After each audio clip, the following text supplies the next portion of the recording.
Hi, പല ആൾക്കാരുടെ ഡൗട്ടാണിത്. Finasteride നമ്മൾ യൂസ് ചെയ്തിട്ട് അത് സ്റ്റോപ്പ് ചെയ്താൽ അത് കാരണം വന്ന മുടി പോകുന്നുള്ളത്. ഓഫ് കോഴ്സ് ഫിനാസ്ട്രൈഡ് യൂസ് ചെയ്യുമ്പോൾ മാത്രമാണ് നിങ്ങൾക്ക് ഫിനാസ്ട്രൈഡിൻ്റെ എഫക്റ്റ് കിട്ടുക.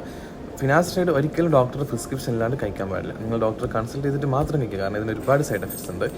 ഫിനാസ്ട്രൈഡ് യൂസ് ചെയ്യുമ്പോൾ നമ്മുടെ ബോഡിയിലെ DHT കൺവേർഷൻ സ്റ്റോപ്പ് ആവുകയും ഇത് സ്റ്റോപ്പ് ആവുന്ന കൊണ്ടാണ് നമ്മുടെ ഹെയർ ഫോൾ സ്റ്റോപ്പ് ആവുന്നത്. അപ്പോൾ നമ്മൾ ഫിനാസ്ട്രൈഡ് സ്റ്റോപ്പ് ആകുമ്പോൾ ഈ ഒരു കൺവേർഷൻ വീണ്ടും നടക്കും. അങ്ങനെ വീണ്ടും നടക്കുമ്പോൾ നമ്മുടെ ഹെയർ ഫോൾ ആവും. ഓക്കെ, അഡ്രോജനിക് അലോപേഷ്യ കേസിൽ.